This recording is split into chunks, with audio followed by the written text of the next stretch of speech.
This is me Suyash Mishra from SNS classes Kolkata. आज से हम लोग एक नया सीरीज स्टार्ट करें जिसका नाम है परसेंटेज बूस्टर सीरीज। ये सीरीज क्लास 10 कॉमर्स वालों के लिए, जहां पर हम लोग क्लास 10 कॉमर्स के हर एक चैप्टर को इन डेप्थ डिटेल में कवर करेंगे। सारे टॉपिक्स को हम लोग कवर करेंगे as per the prescribe reduce syllabus. जितने भी टॉपिक है उन टॉपिक को हम लोग रिवाइज करेंगे, कीवर्ड्स का मार्किंग करेंगे और कीवर्ड्स को रिपीट करेंगे ताकि आपका मार्क्स एलिवेट हो सके, आपका मार्क्स बूस्ट हो सके। दो चीज आप लोग को बस ध्यान रखना है कि वीडियो को बहुत ज्यादा आप स्पीड में मत देखना। एंड सेकेंड ऑफ ऑल, जब भी आपको बोला जाए कि आप वीडियो को एक बार पॉज करो और रीड करो तो रीड जरूर करना। ये जो पीडीएफ है, जो नोट्स का लिंक है, वो लिंक हम आपको टेलीग्राम में नीचे ग्रुप का लिंक मिल जाएगा, उसको ज्वाइन करके आप इस नोट्स का एक्सेस कर सकते हैं। आज सर हम लोग स्टार्ट करने वाले हैं chapter which is recruitment, selection और ट्रेनिंग। बड़ा बड़ा चैप्टर है, इन डेप्थ चैप्टर है, और आज हम लोग इसका पहला वाला पार्ट करेंगे विच इज रिक्रूटमेंट। चलिए स्टार्ट करते हैं। सबसे पहले सर बात करते हैं व्हाट इज रिक्रूटमेंट। पहला कॉन्सेप्ट है व्हाट इज रिक्रूटमेंट। तो एडविन फ्लिपो बोलते हैं, एडविन फ्लिपो, ट्राई करिएगा नाम को याद रखने का। सर एडविन फ्लिपो बोलते हैं कि रिक्रूटमेंट एक प्रोसेस है जिसके थ्रू हम लोग प्रोस्पेक्टिव कैंडिडेट को, जिस कैंडिडेट को हम लोग हमारे ऑर्गेनाइजेशन में काम रख सकते हैं, उन प्रोस्पेक्टिव कैंडिडेट को सबसे पहले सर्च करते हैं। सर्च करने के बाद उन लोगों को स्टिम्युलेट करते, इंड्यूस करते, ताकि वो जॉब के लिए अप्लाई करे। सर एडविन फ्लिपो बोलते हैं कि रिक्रूटमेंट एक प्रोसेस है, रिक्रूटमेंट एक प्रोसेस है जिसमें हम लोग प्रोस्पेक्टिव कैंडिडेट को सर्च करते हैं। Searching is a keyword. Recruitment एक प्रोसेस है जिसमें हम लोग प्रोस्पेक्टिव कैंडिडेट को सर्च करते हैं और उसके बाद उनको स्टिम्युलेट करते हैं, उनको इंड्यूस करते हैं कि वो लोग जॉब के लिए अप्लाई करें। हम लोग उनको इंड्यूस करते हैं कि वो लोग जॉब के लिए अप्लाई करें।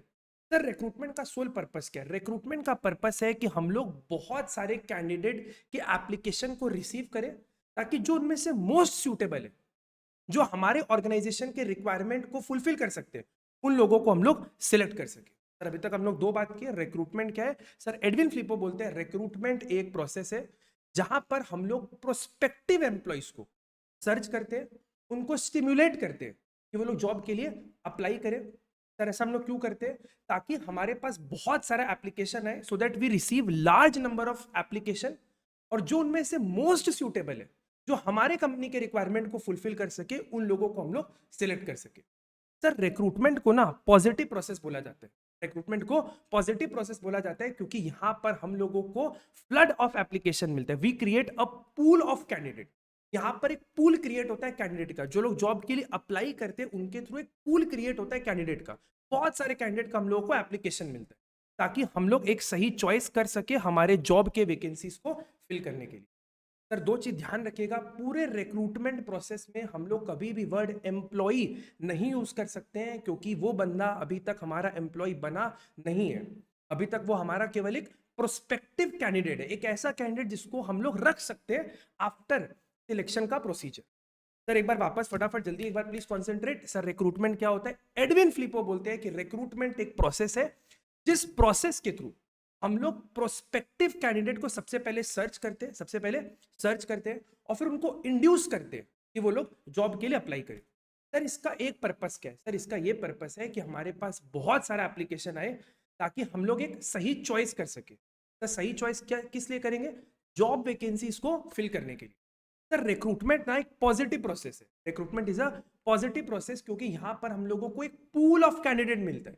हम लोग को एक पूल ऑफ कैंडिडेट मिलता है जिससे हम लोग मोस्ट सुटेबल कैंडिडेट को सिलेक्ट कर सके। पहला टॉपिक क्लियर है? आप लोग चाहो तो पॉज लेके एक बार इस डेफिनेशन को पढ़ सकते हैं। हम लोग बढ़ते हैं नेक्स्ट कॉन्सेप्ट की तरफ which is source of recruitment.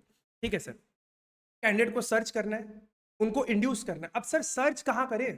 तो सर्च करने का आपके पास दो तरीका है, जॉब वैकेंसीज को फिल करने का आपके पास दो तरीका है। सबसे पहला तरीका है, एक तो आप इंटरनली एम्प्लॉय को इंड्यूस कर लो या फिर आप बाहर से लेके आ जाओ एम्प्लॉय को। सबसे पहले बात करते हैं इंटरनल रिक्रूटमेंट के बारे में। सर इंटरनल नाम से समझ में आ रहा है, जब हम लोग हमारे जॉब वैकेंसीज को फिल करते हैं from the people already working in our organisation, जो हमारे यहाँ पे ऑलरेडी काम कर रहे हैं, उनके थ्रू ही हम लोग अपने जॉब वैकेंसीज को फिल करने का कोशिश करते हैं और इसी को हम लोग बोलते हैं internal recruitment. When job vacancies are filled from people already working in an organization, people की जगह वर्ड आप लोग कैंडिडेट भी लिख सकते हैं। रिक्रूट पीपल की जगह आप लोग वर्ड कैंडिडेट भी जरूर लिख सकते हैं। क्या पढ़े सर वापस एक बार? जब हम लोग जॉब वैकेंसीज को फिल करते हैं from people already working in an organisation, it is known as internal recruitment. Sir internally आप कैसे रिक्रूट कर सकते हैं? तो सर आपके पास दो तरीका है। एक तो आप प्रमोशन कर दो या फिर आप ट्रांसफर कर दो। सर प्रमोशन कर दो या फिर आप ट्रांसफर कर दो। सर प्रमोशन में क्या होता है? सर करना वही है, हमको क्या करना है, हमारे जॉब वैकेंसीज को फिल करना है। Sir job vacancies at higher level, job vacancies at higher level are filled by people working at the lower level. So job vacancies at the higher level are filled by people working in the lower level. जो हमारे निचले level पे लोग काम कर रहे हैं उनको हम लोग हायर लेवल पे प्रमोट कर देते हैं। It means that job vacancies are filled by people working at the lower level, उनको हम लोग हायर लेवल पे प्रमोट कर देते हैं। तो जब आप किसी भी एम्प्लॉय को लोअर लेवल से हायर लेवल पे प्रमोट करेगा तो तीन तरह का चेंज आपको देखने मिलेगा। एक तो उनका पोस्ट बढ़ जाएगा, एक तो उनका पोस्ट बढ़ जाएगा, दूसरा उनका सैलरी बढ़ जाएगा और तीसरा उनका स्टेटस भी बढ़ जाएगा। सर तीन चीज में हम लोग को इंक्रीमेंट देखने मिलेगा। एक तो उसका पोस्ट बढ़ जाएगा, दूसरा सर उसका स्टेटस बढ़ जाएगा और तीसरा उसका सैलरी भी बढ़ जाएगा। हो सकता है नॉर्मली आप किसी भी इंसान को जब प्रमोट करता है तो उसका स्टेटस सैलरी पोस्ट तो पक्का बढ़ेगा ही ना। अब सर इसमें आप एक एग्जाम्पल जरूर लिखना, जैसे कि बोल रहे हैं कि अगर मान लो हमारा जो प्रेजेंट सेल्स मैनेजर है, हमारे ऑफिस में जो प्रेजेंट सेल्स मैनेजर काम कर रहा है, अगर वो रिटायर हो जाए तो एक पोस्ट खाली हो गया हायर लेवल का, तो हम लोग क्या करेंगे, जो हमारा ब्रांच मैनेजर है जो लोअर लेवल पे आदमी है उसको हम लोग अपर लेवल पे प्रमोट कर देंगे। आई थिंक आप लोग को मेरा बात समझ में आ रहा है। हो सकता है आपको ये 2 मार्क का क्वेश्चन पूछ ले, हो सकता है आपको 5 मार्क का जो क्वेश्चन आता है उसमें भी आपको पूछ ले। ध्यान रखना हर पॉइंट पे, हर क्वेश्चन पे आपको 3 गुड पॉइंट जरूर लिखने हैं। 3 गुड पॉइंट। सर इसमें हम लोगों ने 3 गुड पॉइंट क्या लिखा? सबसे पहले हम लोगों ने बताया कि प्रमोशन क्या होता है, job vacancies at higher level are filled by people working at the lower level. ये हो गया पहला बात। सेकंड हमने क्या बताया, जब भी हम लोग प्रमोशन करेंगे तो 3 चीज में इंक्रीमेंट आएगा। एक तो हमारा हायर सैलरी होगा, हायर पोस्ट होगा और हायर स्टेटस होगा। और फिर आप इसका एक एग्जांपल लिख के बता देना। आगे बढ़ते हैं, नेक्स्ट हमारा टॉपिक है ट्रांसफर। तो ट्रांसफर में भी सेम ही चीज है, बस ट्रांसफर में क्या होता है, हम लोग जॉब वैकेंसीज को हायर लेवल पे नहीं सेम लेवल पे फिल करते हैं। एक ऑफिस से दूसरे ऑफिस में, एक ब्रांच से दूसरे ब्रांच में, एक फैक्ट्री से दूसरे फैक्ट्री में। कहीं पर सरप्लस है, कहीं पर ज्यादा एम्प्लॉय है, कहीं पर कम एम्प्लॉय है, तो एक ऑफिस से दूसरे ऑफिस में, एक ब्रांच से दूसरे ब्रांच में, एक फैक्ट्री से दूसरे फैक्ट्री में, बट सेम लेवल पे।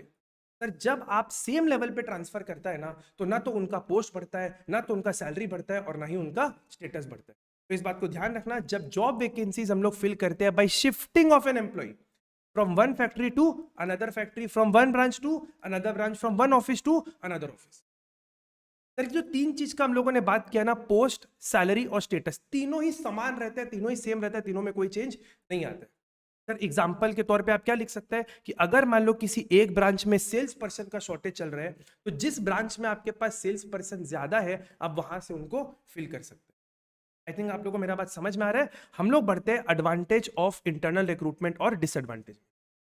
सर अगर आप प्रमोशन करोगे, अगर आप ट्रांसफर करोगे तो उसका फायदा क्या है? सबसे पहला फायदा है, जो हमारे यहाँ ऑलरेडी काम कर रहे हैं ना, जिनको प्रमोशन मिला है, जिनको ट्रांसफर मिला है, वो लोग बड़े मोटिवेटेड रहते हैं कि भैया हमने अच्छा काम किया और हमको मोटिवेशन मिल गया। वो लोग छोड़ के कम जाएंगे, लेबर टर्नओवर कम होगा, एब्सेंट कम करेंगे। जो हमारे यहाँ काम कर रहे हैं, अगर आपने उनको प्रमोट किया, अगर आपने उनको ट्रांसफर किया, तो वो लोग का मोटिवेशन बना रहेगा, मोरल बूस्ट रहेगा, वो लोग छोड़ के कम जाएंगे, लेबर टर्नओवर कम होगा, एब्सेंटिज्म कम होगा। और एक बहुत बड़ा पॉइंट है, क्योंकि आप अपने एग्जिस्टिंग लोगों को ही प्रमोट कर रहे हो, आप अपने एग्जिस्टिंग लोगों को ही ट्रांसफर कर रहे हो, तो इनको इंडक्शन ट्रेनिंग या फिर ओरिएंटेशन देने का जरूरत नहीं है, उनको समझाने का जरूरत नहीं पड़ेगा कि हमारा ऑर्गेनाइजेशन कैसे काम करता है, उसका स्ट्रक्चर क्या है, कब आना है, कब जाना है, ये सब बताने का आपको जरूरत उनको नहीं पड़ेगा।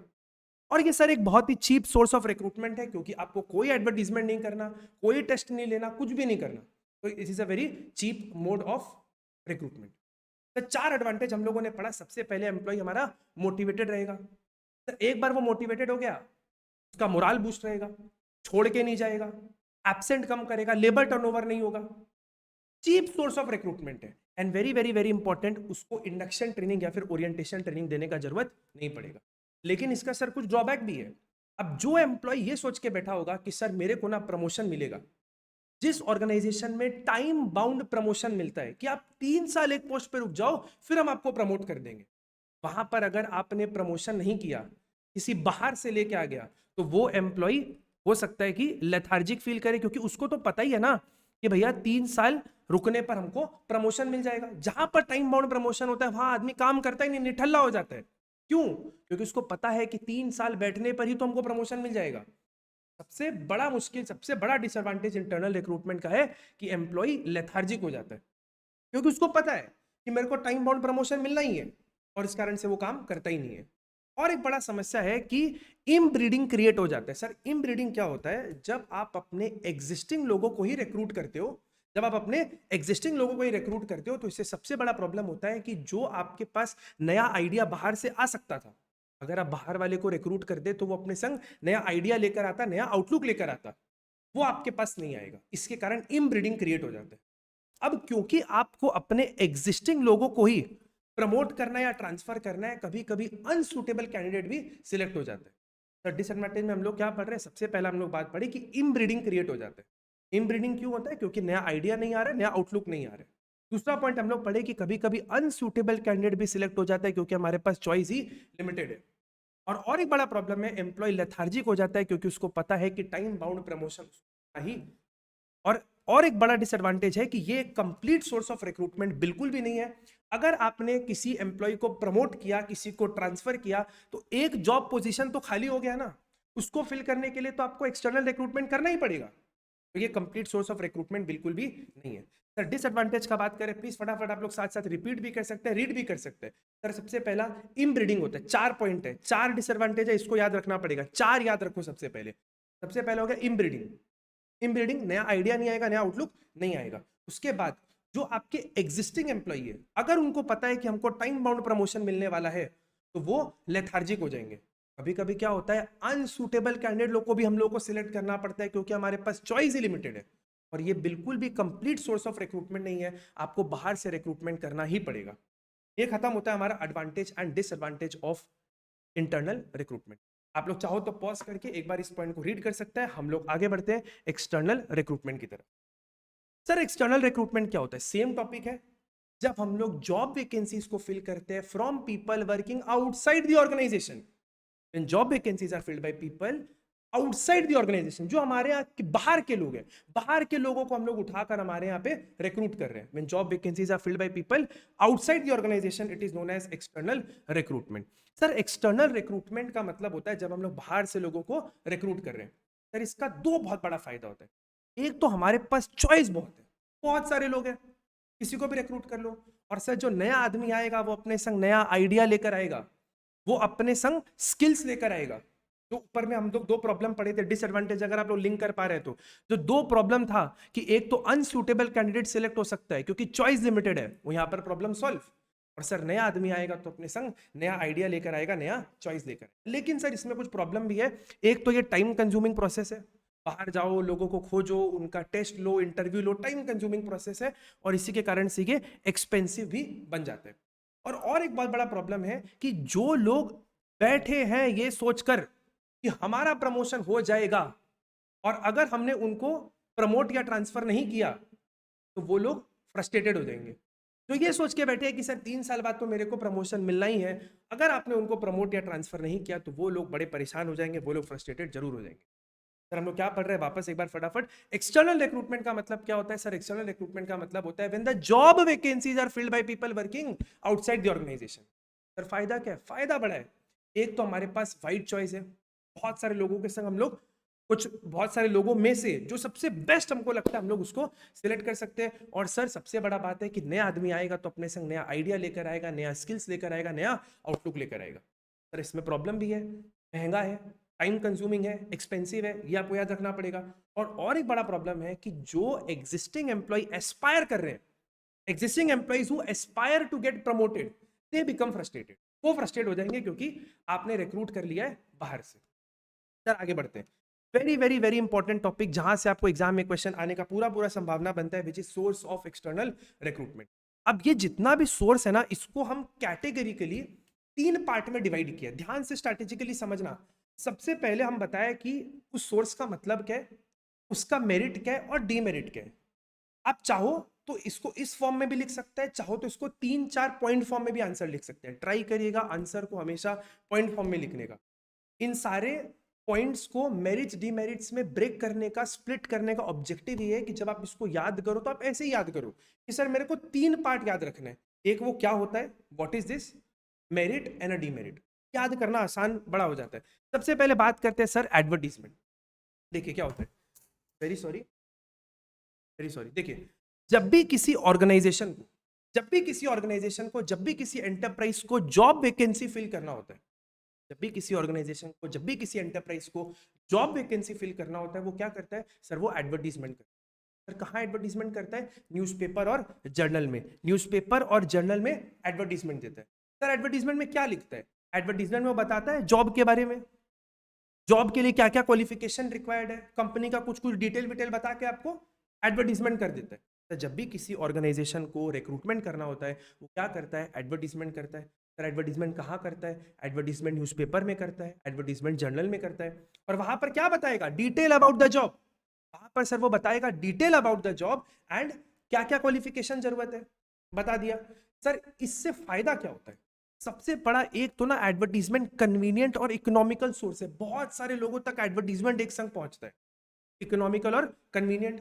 और जब आप उस एडवर्टीजमेंट में डिटेल इंफॉर्मेशन डाल देते हो कि जॉब किस बारे में है, जॉब में आपको करना क्या होगा, क्या क्वालिफिकेशन लगेगा, तो वो एक तरीके से एम्प्लॉय के लिए सेल्फ स्क्रीनिंग का काम कर लेते हैं। वो खुद ही डिसाइड कर सकते हैं कि वो जॉब के लिए एलिजिबल भी है कि जॉब के लिए एलिजिबल नहीं है।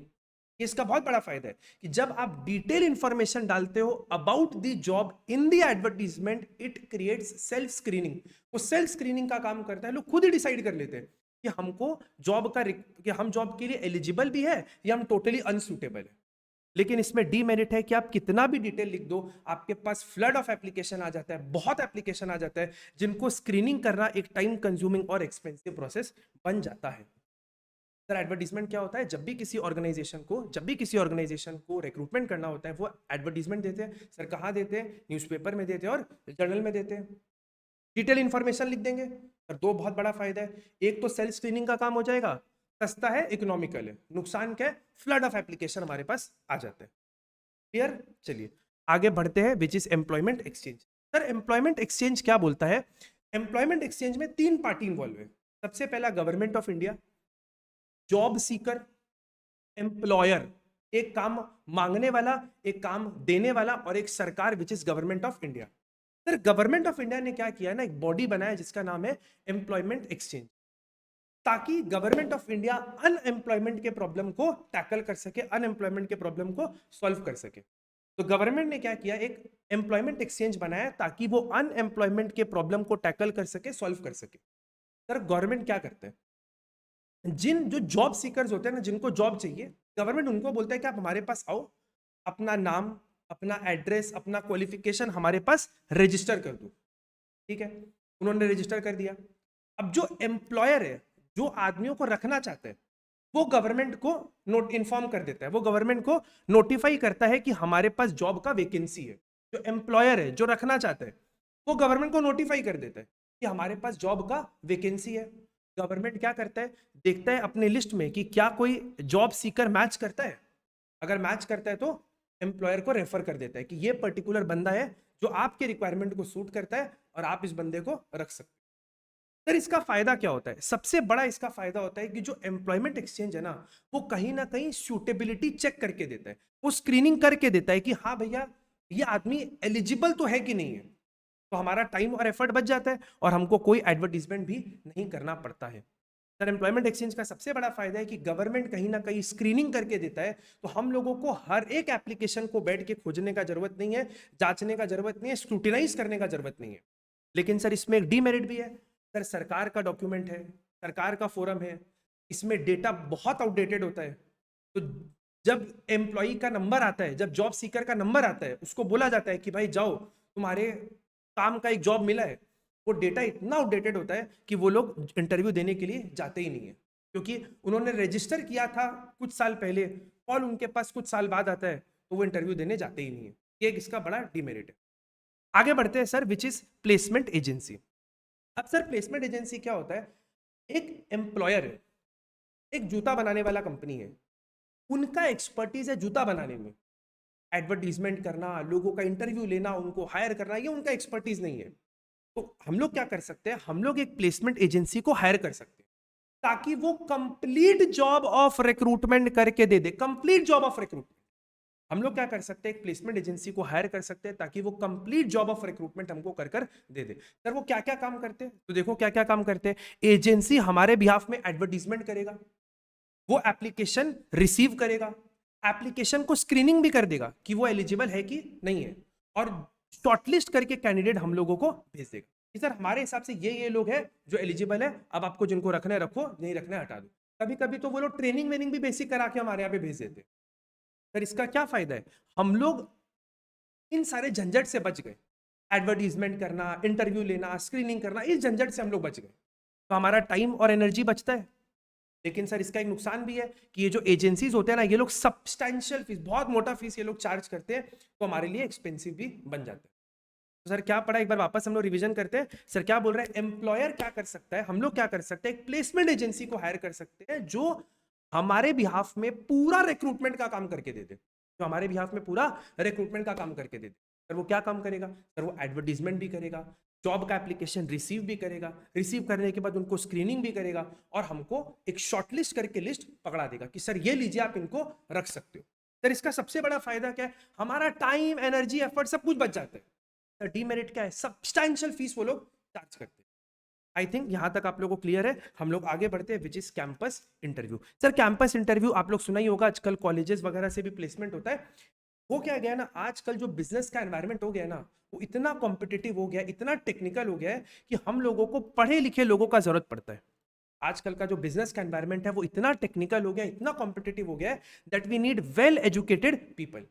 तो बिजनेस हाउसेस क्या करते हैं, जो बिजनेस ऑर्गेनाइजेशन होता है, बिजनेस हाउसेस क्या होता है, वो लोग एजुकेशनल इंस्टीट्यूट को अप्रोच करते हैं एम्प्लॉइज को रिक्रूट करने के लिए, क्योंकि वहां से उनको वेल एजुकेटेड पढ़े लिखे लोग मिल जाएंगे।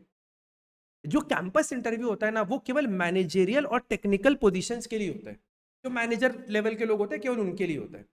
सर इसका फायदा बहुत सारा है। एक तो हमारे लिए कि बहुत इनएक्सपेंसिव तरीका है, किसी भी कॉलेज में जाओ, बोलो हम आपके यहाँ के लोगों को रिक्रूट करेंगे, वो मना क्यों करेंगे आपको। उसके बाद हम लोगों को कॉलेज में एक प्लेसमेंट सेल होता है, एक ऑफिस होता है प्लेसमेंट सेल, उनका हेल्प मिल जाता है। वो लोग अपने नोटिस बोर्ड पे लगा देते हैं हमारा नोटिस, इंटरव्यू अरेंज कर देते हैं, सब कुछ कर देते हैं। और कॉलेज वाला को भी बड़ा फायदा है कि वो लोग के यहाँ के स्टूडेंट जो है वो कॉलेज से निकलने के पहले ही उनके हाथ में जॉब है, तो हर किसी को इसमें पूरा पूरा फायदा है। बच्चों को भी फायदा है कि कॉलेज से पास आउट नहीं हो उसके पहले उनके हाथ में जॉब है, तो हर किसी का मोटा मोटी इसमें फायदा ही है। सर कैंपस इंटरव्यू क्या होता है, आजकल जो बिजनेस का एनवायरनमेंट हो चुका है वो इतना कॉम्पिटिटिव हो चुका है कि हम लोगों को वेल एजुकेटेड लोगों का जरूरत है, हम लोगों को वेल एजुकेटेड लोगों का जरूरत है। बिजनेस हाउसेस क्या करते हैं, एजुकेशनल इंस्टीट्यूट को अप्रोच करते हैं जॉब वैकेंसीज को फिल करने के लिए। सर इसका फायदा हर किसी को है, इकोनॉमिकल है, सस्ता है, इनएक्सपेंसिव तरीका है। एम्प्लॉयर को फायदा है क्योंकि उसको प्लेसमेंट सेल का हेल्प मिल जाएगा, और सर कॉलेज वाला को भी फायदा है कि उनके जो स्टूडेंट्स होते हैं वो बिना कॉलेज से निकलने के पहले उनके हाथ में जॉब होता है। सर आगे बढ़ते हैं, रिकमेंडेशन। जो हमारे यहाँ के एग्जिस्टिंग एम्प्लॉय लोग हैं, जो हमारे यहाँ के एग्जिस्टिंग एम्प्लॉय है या उनके फ्रेंड लोग भी होते हैं, वो भी कभी कभी हमको रिक्रूट कर देते हैं। हम किसी ऑर्गेनाइजेशन में काम कर रहे हैं, हम अपने किसी फ्रेंड को, स्टूडेंट को, किसी को भी रिक्रूट कर रेफर कर सकते हैं कि सर हमारा ये जान पहचान का बंदा है, ये भी जॉब करना चाहता है, तो वो भी एक तरीके से सोर्स ऑफ रिक्रूटमेंट हो गया। इसका सर एक बहुत बड़ा फायदा है कि जब हम किसी को रेफर कर रहे हैं ना, तो कहीं ना कहीं प्रिलिमिनरी स्क्रीनिंग ऑलरेडी हो चुका है, उस आदमी को हम बता चुका होता है कि देखो हमारा ऑफिस का कल्चर ऐसा है, इतना काम करना होता है, इतना वर्क प्रेशर है, बैकग्राउंड चेक कहीं ना कहीं हो जाता है। आज हमारे रेफरेंस से कोई आएगा तो हमारे एम्प्लॉय को लगेगा ना कि हाँ भैया इसी के जान पहचान वाला बंदा है, तो कहीं ना कहीं प्रिलिमिनरी स्क्रीनिंग अपने आप हो जाता है। लेकिन इसका एक छोटा सा डीमेरिट भी है, कभी कभी क्या होता है ना, हम लोग बायसनेस में अपने किसी जान पहचान वाले को रेफर कर देते हैं, बट वो इतना भी कोई बड़ा डीमेरिट नहीं है, क्योंकि कंपनी ऐसा नहीं होता है कि केवल हमारे बोलने पे लोगों को रख लेता है, उनका इंटरव्यू वगैरह तो होता ही है, तो वो कोई ऐसा खास डीमेरिट जैसा बात तो नहीं है। आगे बढ़ते हैं। Sir casual callers, casual caller क्या होता है, बड़े बड़े बिजनेस ऑर्गेनाइजेशन क्या करते हैं, अनसॉलिसिटेड एप्लीकेशन का एक लिस्ट मेंटेन करते हैं। अनसॉलिसिटेड एप्लीकेशन, आपका ऑफिस है, आपके ऑफिस में लोग आ रहे हैं रेज्यूमे लेके, सर मेरे को जॉब चाहिए। आपने क्या बोला, अभी तो हमारे पास वैकेंसी नहीं है, लेकिन आप अपना रिज्यूमे हमको दे दो, आप अपना सीवी हमको दे दो। हम लोगों ने क्या किया, उस बंदे का सीवी ले लिया, उसको सब कुछ चेक कर लिया कि हाँ ये इस पोजीशन के लिए ऐसा ऐसा है, और हम लोगों ने एक लिस्ट बना दिया। अब जब भी हमको जॉब का रिक्वायरमेंट होगा, हम लोग उन लोगों को ही कॉल करके बोलेंगे कि या मेल करके बोलेंगे कि सर आप हमारे यहाँ पे आए थे रिज्यूमे देने के लिए, हमारे पास इस पोजीशन के लिए एक वैकेंसी खाली है, क्या आप जॉब करना चाहते हो? अगर जॉब करना चाहते हो तो आओ और रिक्रूटमेंट कर लो, आओ और आप फिर इंटरव्यू वगैरह दे दो और आपका सिलेक्शन हो जाएगा। आंसर इसमें क्या रखना है कि बड़े बड़े बिजनेस ऑर्गेनाइजेशन अनसॉलिसिटेड एप्लीकेशन, जो हमारा एप्लीकेंट बना नहीं है, अनसॉलिसिटेड है वो, अनसॉलिसिटेड, उनका हम लोग एक स्टडी स्ट्रीम, एक लिस्ट मेंटेन करते हैं। और जब भी हमारे पास कोई जॉब का रिक्वायरमेंट होता है तो हम लोग उनको इन्फॉर्म कर देते हैं, वो लोग आ जाते हैं और हम लोग उनका इंटरव्यू ले लेते हैं। सर इसका फायदा बड़ा है, एक तो एडवर्टीजमेंट का कोई कॉस्ट ही नहीं लगा, वो खुद ही आया था चल के एडवर्टीजमेंट का कॉस्ट ही नहीं लगा। और एक डीमेरिट भी है, इसके कारण क्या होता है ना, डेली लोग आ रहे हैं, सीवी जमा कर रहे हैं, कहीं ना कहीं हमारे डेली रूटीन में डिस्टरबेंस क्रिएट हो जाता है। लोग आ रहे हैं, जॉब रिज्यूमे जमा कर रहे हैं, रिसेप्शनिस्ट बेचारी परेशान है, तो ये सब तरह का दिक्कत आ सकते हैं। क्लियर आई थिंक आप लोग को। कैजुअल कॉलर्स क्या होता है सर? कैजुअल कॉलर्स में बेसिकली हम लोग क्या करते हैं, अनसॉलिसिटेड एप्लीकेशन का एक स्ट्रीम मेंटेन करते हैं, और जब भी हमको जॉब का रिक्वायरमेंट होता है हम उन लोगों को इन्फॉर्म कर देते हैं कि आओ और आप इंटरव्यू वगैरह दे सकते हो। सर फायदा एक तो इनएक्सपेंसिव है, और नुकसान है कि हमारे डेली रूटीन में डिस्टर्बेंस क्रिएट हो जाता है। सर आगे बढ़ते हैं, which is very simple topic, and this is direct recruitment या फिर recruitment at factory gate. Sir यहां पर हम लोग क्या करते हैं, अगर हमको लेबरर्स या अनस्किल्ड लोगों को रिक्रूट करना है, सर अगर मेरे को लेबर या फिर अनस्किल्ड लोगों को रिक्रूट करना है तो हम लोग क्या करते हैं, हम लोग अपने फैक्ट्री के नोटिस बोर्ड पे या गेट पे एक नोटिस चिपका देते हैं कि कल सुबह 10 बजे हम लोग रिक्रूटमेंट करने वाले हैं, जो भी लोगों को लगता है कि वो एलिजिबल है, काम करना चाहते हैं, काम करने के लिए सक्षम है, वो आए, असेंबल हो जाए, हम लोग ऑन स्पॉट उनका रिक्रूटमेंट कर देंगे। इसी को सर बोलते हैं डायरेक्ट रिक्रूटमेंट। लेकिन ये केवल लेबरर और अनस्किल्ड लोगों के लिए यूजफुल है। क्या बोला है देखिए, हम लोग क्या करते हैं, नोटिस को प्लेस कर देते हैं हमारे एंटरप्राइज या फिर ऑफिस के नोटिस बोर्ड पे, और उसमें कुछ डिटेल वगैरह लिख देते हैं कि इतना एक्सपीरियंस का लेबर चाहिए, ये काम आना चाहिए, वो आना चाहिए, सब डिटेल हम लोग लिख देते हैं। अब जिनको लगता है वो लोग एलिजिबल है, वो लोग हमारे यहाँ पे असेंबल हो जाते हैं। सर किस डेट को, जो हमने नोटिस बोर्ड पे लगाया है कि आप सोमवार को 10 बजे आ जाना, मंडे को 10 ओ क्लॉक पे आप आ जाना, मंडे को 10 ओ क्लॉक पे आप आके खड़े हो जाओ। वहां से क्या करते हैं हम लोग, ऑन द स्पॉट तुरंत संग संग उनका सिलेक्शन कर देते हैं, संग संग ऑन स्पॉट उनका हम लोग सिलेक्शन कर देते हैं। ये लेकिन नॉर्मली अनस्किल्ड लेबरर्स या फिर सेमी स्किल्ड लोगों के लिए यूजफुल है। सर क्या किया हम लोगों ने, प्लीज सब लोग कॉन्सेंट्रेट, हम लोग क्या कर रहे हैं यहाँ पर, हम लोग हमारे फैक्ट्री के प्रेमाइसिस के ऑफिस के नोटिस बोर्ड पे, गेट पे हम लोग एक नोटिस चिपका दिए, उस पर डिटेल लिख दिए जॉब के बारे में, स्पेसिफाइड डेट को लोग हमारे यहाँ पे असेंबल हो जाते हैं और हम लोग ऑन द स्पॉट उनका रिक्रूटमेंट या ऑन द स्पॉट उनका सिलेक्शन कर देते हैं, ठीक है चलो आप एलिजिबल हो, आप भेजो। आगे बढ़ते हैं sir, labour contractor. Sir labour लोगों को मैनेज करना ना बड़ा झमेला वाला काम है, लेबर लोगों को मैनेज करना बड़ा झमेला वाला काम है, आप लेबर खोज ही नहीं पाओगे। तो हम लोग क्या करते हैं, लेबर कॉन्ट्रैक्टर के संग कॉन्ट्रैक्ट कर लेते हैं। आप देखा होगा कॉम्प्लेक्स वगैरह में, सोसाइटीज में जो सिक्योरिटी गार्ड्स होते हैं वो लोग हमारे एम्प्लॉय नहीं होते। हम लोग SISIS करके एक है, थर्ड आई करके हमारे कैलकाटा में एक सिक्योरिटी एजेंसी है, तो हम लोग क्या करते हैं, इस तरीके के एजेंसी को कांटेक्ट करते हैं कि बॉस मेरे को ना 50 सिक्योरिटी गार्ड का जरूरत है हमारे कॉम्प्लेक्स में। उन लेबर कॉन्ट्रैक्टर्स का ना, जैसे जो नाम बोला SIS या फिर थर्ड आई सिक्योरिटी, इन लोगों का लेबरर्स के संग बड़ा क्लोज कांटेक्ट होता है, और ये लोग शॉर्ट नोटिस पे, अगर हम आज बोले कि हमको कल सुबह एम्प्लॉय चाहिए तो वो कल सुबह भी हमको एम्प्लॉय लाके दे देंगे। तो यहां पर क्या होता है, लेबर कॉन्ट्रैक्टर का क्लोज कांटेक्ट होता है हमारे लेबरर्स के साथ, और वो लोग शॉर्ट नोटिस पे लेबर सप्लाई कर सकते हैं।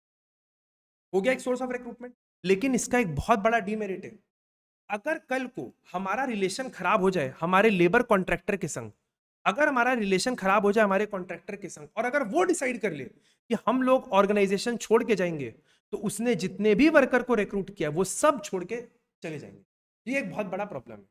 अगर कॉन्ट्रैक्टर डिसाइड कर ले कि हमको छोड़ के जाना है, तो जितना भी लेबर हमारे संग काम कर रहा है वो सब छोड़ के चले। तो आई रियली होप कि आप लोगों को ये पूरा टॉपिक समझ में है। ये PDF का लिंक हम नीचे टेलीग्राम का एक ग्रुप का लिंक दे रहे हैं, जिसमें आपको PDF मिल जाएगा। इसका नेक्स्ट वाला जो पार्ट है उसमें हम लोग करेंगे सिलेक्शन, और उसके बाद वाला में ट्रेनिंग। तो आप लोग कनेक्टेड रहना और पढ़ते रहना। Bye bye, take care, thank you.